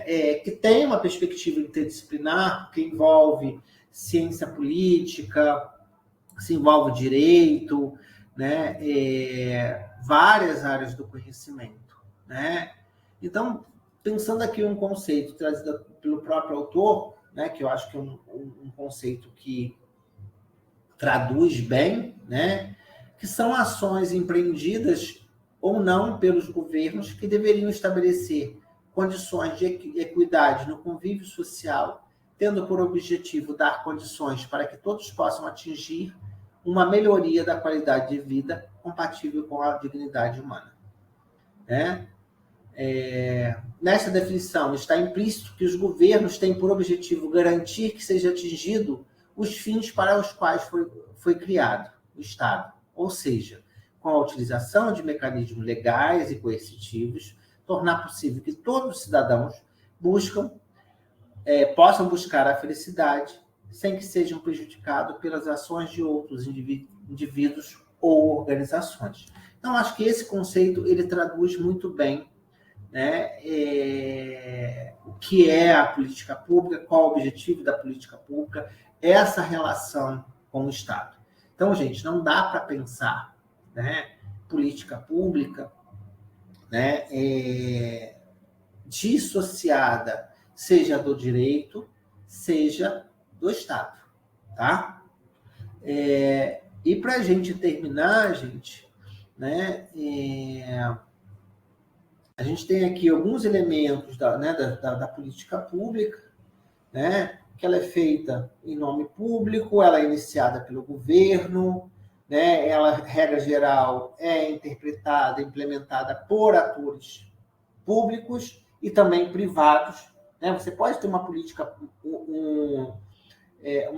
pública implementada por uma organização social, por uma ONG que receba recursos. É muito comum você ter várias organizações que recebem dinheiro público, né, e vão implementar uma política pública em parceria com o Estado, né? Então, na verdade, né, a política pública é esse resultado da atividade política, né? A atividade política vai se consolidar, vai se expressar através da política pública, tá? E para terminar, gente, né, queria falar um pouco, né, só da característica das políticas públicas, né, que elas são estáveis, elas têm que ser, né, ela tem uma estabilidade, né, tem que ser adaptáveis, tem uma adaptabilidade, uma coerência e coordenação, qualidade da implementação e aplicação efetiva, né, consideração do interesse público. Essa é uma questão fundamental, né? Como é que você vai pensar essa questão da consideração do interesse público, né? É pensar no bem-estar da sociedade. E como é que se pensa nisso? Como é que se constrói, né, uma política pública que leve em consideração essas questões? Dialogando com a sociedade civil, dialogando com os futuros beneficiários dessa política pública. Só assim você vai entender, você vai saber exatamente qual é a necessidade, né, daquela política pública, né? E aí, por fim, né, essa questão que a gente já colocou da eficiência, né? Então, assim, o que eu queria trazer um pouquinho para vocês, gente, hoje, essa perspectiva, né, dessa relação do direito, né, com as políticas públicas, tentando pensar um pouco esse campo do direito, um pouco esse campo da política pública, o que seria, né, uma política pública, essas relações, né, acho que essa aula ela é muito mais para pensar essas relações, pensar essas primeiras conexões, né, Estado, direito, democracia, né, governo, política pública, né, pensando isso num contexto mais amplo. Então, foi nesse sentido que eu me programei hoje, né, para conversar com vocês, tá? E aí queria também ouvir vocês, né? A gente está aí avançando na hora. O combinado da gente, né, que eu tinha conversado com a turma, era mais ou menos a gente começar, né, às 7 horas e até 8h30. Hoje, como a gente começou em torno de 7h20, a gente está se aproximando aí de 9 horas, mas também não é levar vocês até tarde, até porque, sim, a gente sabe que está todo mundo cansado, né, e que também essa questão né, da aula online, a distância, ela também, assim, a gente passa um pouco mais desse tempo de 1h30, né, já vai ficando cansativo, já não vai funcionando tanto mais. Então, esses encontros a gente pensa um pouco mais nessa possibilidade desses encontros mais ou menos nesse horário. O Jefferson está com a mão levantada, né, Jefferson? Não, professor, só que eu esqueci de abaixar naquela hora. Ah, tá. E aí eu queria ouvir vocês, né, dúvidas, né, em relação ao que foi posto, dúvidas em relação à disciplina, né, e também considerações sobre essa primeira aula, né? Eu acho que é uma primeira aula, né, sobre uma disciplina nova, né, diferente das duas disciplinas que vocês já viram, né, aí que é do campo das ciências sociais aplicadas, que pode ser mais tranquilo para uns, mais difíceis para outras. Também ouvi assim, olha, Julian, a primeira aula foi boa, a gente precisa melhorar nisso ou aquilo, o que funcionou, o que não funcionou, porque assim, a gente programa, né, uma aula, enfim, e ter esse retorno também, até porque a gente vai ter várias aulas aí pela frente, a gente tem o mês todo junto, né, esse retorno de vocês, gente, é fundamental. A gente está aqui para que a coisa funcione super bem, entendeu? O melhor possível. E aí estou à disposição de vocês. No caso, professor, só tem uma dúvida aqui, que até tem uma colega minha que perguntou, no caso, só para ficar certinho, como é que vai ser os critérios de avaliação? Essa aula vai continuar sendo mesmo 1h30, de 7 às 8h30? A utilização dos textos vai continuar do jeito que você colocou, a partir dos slides que o senhor montou para os nossos diálogos? Porque eu gostei muito do jeito que você colocou. Então, Jefferson, eu vou colocá-la também, vou criar uma pasta lá dentro do Drive com os slides. Eu acho que ele facilita também a orientação de vocês quando vocês estiverem lendo os textos.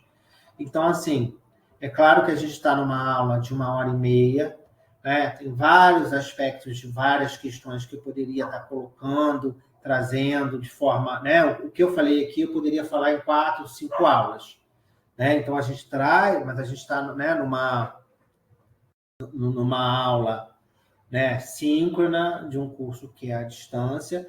Então, assim, a ideia é trazer as questões básicas, né, trazer os slides pontuando as questões fundamentais desses textos e que, com isso, vocês fazendo a leitura dos textos, vocês consigam fazer, né, as avaliações. Né? As avaliações, né, elas vão ser, né, muito focadas, né? Aliás, focadas totalmente, né, nos textos, por isso que está ali bonitinho a aula com seus textos, etc. né? E com aspectos importantes de coisas que eu trouxe na aula. Então, se eu estou falando aqui, né? Falei ali quando eu trato mais do texto do Bobbio, né? Dessa questão do direito que é mutável, que é histórico, que é dinâmico, que é isso, que não tem direito absoluto, né? Por isso, por aquilo, isso provavelmente vai aparecer no trabalho que eu vou mandar para vocês. Né? Então, assim, eu não vou ficar tirando lá uma questão de nota de rodapé do texto, sabe, para vocês saírem catando, não é nada disso. Né? O que é importante aqui, vocês não vão sair doutores, né, em direito e políticas públicas. Eu acho que o que é importante aqui, vocês dominarem o básico dessa discussão, conseguir fazer essas pontes com as outras disciplinas, entender, né, a importância de que é pensar, né, ter instrumentos, né, para pensar dados, para poder pensar, construir políticas públicas, isso é fundamental, né, para pensar, né, a questão lá questionada, que eu concordo plenamente do Davi, da questão da eficiência. Né? A gente tem, como é que a gente garante mais direito com menos recursos? Né? Então, assim, então eu vou estar passando, né, trabalhos a partir de amanhã, vou estar colocando para vocês o trabalho, né, com 10 dias, trabalhos tranquilos, né, todos né, com base no que a gente discutiu aqui, tá, gente? Não vou tirar nada da carochinha ou como eu falei, da nota de rodapé do texto, nada disso, fiquem tranquilos, tá? Hugo, né, levantou a mão. Acho que é Igor, o professor Joia, né? Aqui, talvez eu não tenha compreendido direito, só me ajuda a esclarecer. Você chama de avaliação é prova, né, individual? Então, na verdade, como é que a gente tem feito no curso, né? E até a gente conversou, fez uma reunião na coordenação e etc. Né? E a gente tem aulas semanais, né? Eu vou estar passando uma avaliação semanal, Igor, mas aí vai ser ali como se fosse um trabalho. Vou passar algumas questões para vocês responderem, tá? Sobre aspectos do bacana. Tá, nada. Professor, talvez eu não tenha entendido também. Você vai manter a aula quinta ou terça? Eu não compreendi no início da aula. Tá. Isso é uma coisa que eu coloquei no início da aula. Eu tinha pensado, Igor, não sei se você estava naquela apresentação da disciplina, eu tinha falado que a primeira aula ia ser na quinta e as outras iam ser na terça. Só que eu achei que era muito mais coerente a gente manter as aulas todas às quintas, porque eu já vou. Porque eu já vou encaminhar, Igor, o trabalho para vocês na sexta. Então, olha, você tem a aula hoje, né? Então, se eu mando o trabalho amanhã, você já está com coisas frescas para ler o texto, para, de repente, já ler o texto e começar a fazer o trabalho, entendeu?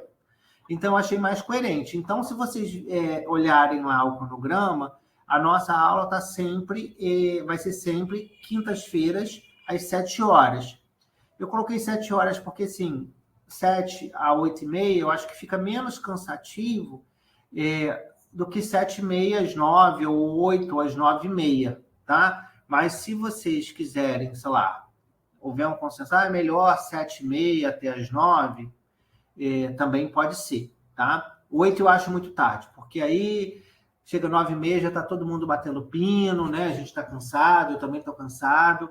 Então, mas as nossas aulas vão ser todas as quintas-feiras, tá? A ideia é que a gente faça esse diálogo toda semana, que a gente possa conversar. Na semana que vem, nas primeiras... né? No primeiro momento, vocês podem trazer alguma dúvida, porque já estão lendo os textos, fazendo o trabalho, a gente pode abrir ali inicial. Uma pergunta. Diga, Jefferson. Desculpa interromper. Que no caso não ficou muito claro que o senhor tinha falado que ia mudar, mas depois, né, no cronograma, eu vi que o senhor manteve. A avaliação, o senhor vai manter semanal ou vai botar os 10 dias que a gente tinha conversado com o senhor? Não, vai ser 10 dias. Lá no novo cronograma que está lá, vão ser 10 dias, tá? Por exemplo, eu vou mandar uma avaliação amanhã, que é dia 4, aí vocês vão me devolver essa avaliação, tá? Deixa eu só te pegar aqui. Até, quer ver? Por exemplo, o Jefferson, eu vou passar a primeira avaliação no dia 4. Vocês vão me devolver ela só dia 14. Tá? Aí, quinta que vem, que é dia 10, nós temos a nossa segunda aula. Aí, no dia 11, eu já vou passar a segunda avaliação para vocês entregarem no dia 21. Então, sempre a gente vai ter aula às quintas, eu vou passar a avaliação para sexta, e 10 dias depois vocês vão entregar essa avaliação, tá? E aí a gente vai ter...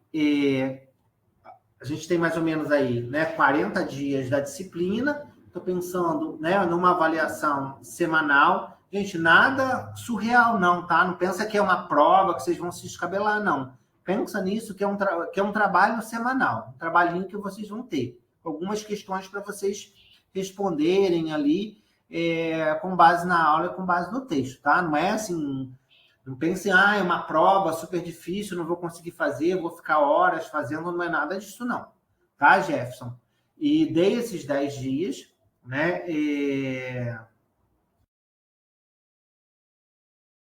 Que vai ser melhor. Eu vou, a Dilson está me perguntando se vai ser por e-mail, tá? Eu estou vendo com os tutores qual é a melhor forma de entrega desses trabalhos. Aí, quando eu enviar o trabalho amanhã, eu já vou explicar para vocês como é que vocês vão enviar e tudo mais, tá? A ideia é que eu mande o trabalho com espaço para vocês responderem, vocês respondam ali naquele espaço, tá? E devolvam. Edilson, pode falar. Professor, boa noite. Você vai mandar trabalhos e avaliações pelo Clerson ou vai ser pelo Telegram, sei lá? Então, eu vou pensar, a princípio, o Edilson, eu estou pensando em mandar pelo próprio Cresson, entendeu? De repente abrir uma pasta lá, mas eu vou fechar isso amanhã direitinho e informo a vocês, entendeu? Assim que eu postar, amanhã, no máximo até depois do almoço, eu já vou estar... O trabalho de vocês já está quase pronto aqui, eu só preciso fazer algumas pequenas revisões, enfim. Então, eu já vou disparar isso, mas daí eu aviso vocês, olha, tá no local tal, vai funcionar dessa forma, tá? E assim, gente, né, a gente tem os tutores, eu também estou lá, né, a gente tem o grupo do Telegram, então, a gente pode ir dialogando, tirando as dúvidas, né, seja em relação ao próprio conteúdo, seja em relação a questões mais burocráticas, estou com dúvida como é que eu envio, como é que eu faço, não faço, estou super disponível, e os tutores também vão estar super disponíveis aí para vocês nesse período, tá? Então, assim, não precisam ficar, né, assustados, nada disso não, eu acho que vai ser super tranquilo, assim, tá? Mais alguma pergunta?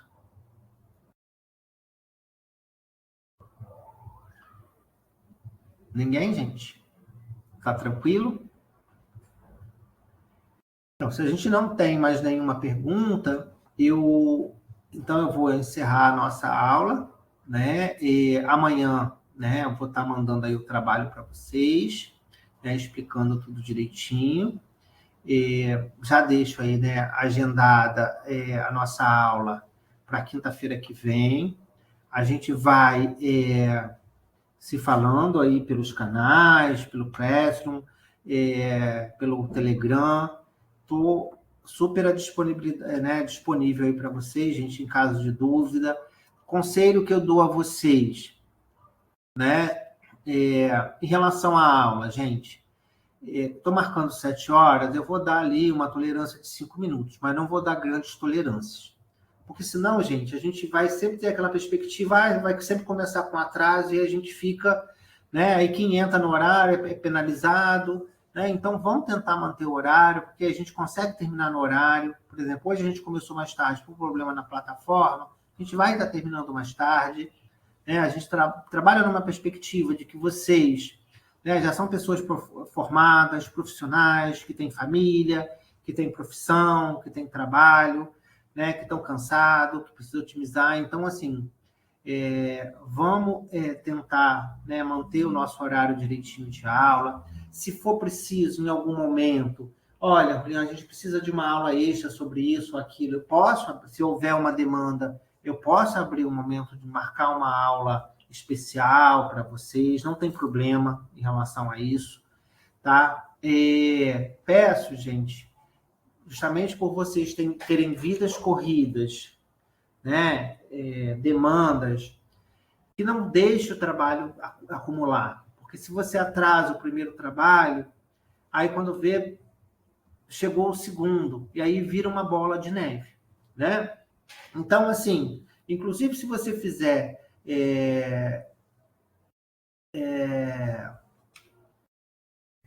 os trabalhos em dia, ou fizer bons trabalhos, né? São 4 trabalhos valendo 2,5 cada um, que somam uma nota 10. Inclusive, se você fizer bons trabalhos, você faz só 3, por exemplo, e consegue garantir o mínimo de 6 que você precisa, né?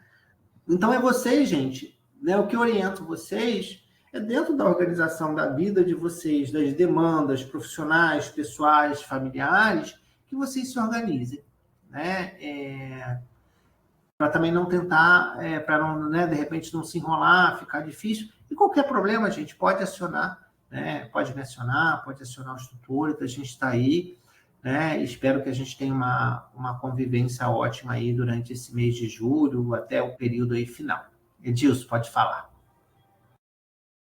Professor, alguns professores nessa disciplina passadas, eles davam trabalho, davam o prazo e eventualmente abriam uma segunda chamada, tipo assim, um prazo extra para fazer uma nova entrega. Claro que, tirando alguns pontos, assim, o senhor trabalha dessa forma ou não? Então, Edilson, eu pretendo evitar um pouquinho. Por quê? Eu tinha pensado, como eu falei no início da aula, em 7 dias, né? E aí, como vocês disseram que estava funcionando 10 dias, etc., né, eu coloquei para 10 dias. Eu estou considerando assim, que vocês, né, o trabalho que eu vou passar amanhã, né, vocês vão entregar só no dia 4, vocês vão entregar no dia 14. Então, vocês têm 10 dias para fazer, né? No final de semana, durante a semana eu não tenho tempo, me enrolei, trabalhei. Vocês têm 2 finais de semana. É claro, Edilson, que eu não vou ser rígido demais, né? Mas também não vou abrir grandes, exceções, porque eu já estou dando 10 dias, senão eu vou abrir 15, 20, e aí quando a gente termina a disciplina e não termina os trabalhos, entendeu? Mas, gente, problema, está passando por questões, manda mensagem, conversa comigo e etc, tá? Tá bom? Rildo perguntou, provavelmente, Rildo, eu vou estar utilizando muito Classroom, né, para disponibilizar todo o material, aula, né? Então, eu já estou utilizando lá para os textos, etc. Amanhã eu vou ter uma reunião com os tutores, mas, a princípio, eu vou colocar tudo lá no Classroom. Isso facilita a nossa vida de ter um lugar que a gente concentra isso tudo. Tá bom? Mais alguma dúvida, gente? Não? Terminamos por aqui? Então, gente, obrigado aí pela companhia de vocês, né? Nessa quinta-feira aí, né? Todo mundo cansado, eu também estou. Espero que tenham gostado e a gente continua aí na próxima semana, tá? E dialogando aí pelos nossos canais de comunicação, ok? Uma boa noite aí para vocês, boa noite para todo mundo e bom final de semana aí que já está se aproximando para todo mundo. Tchau, tchau.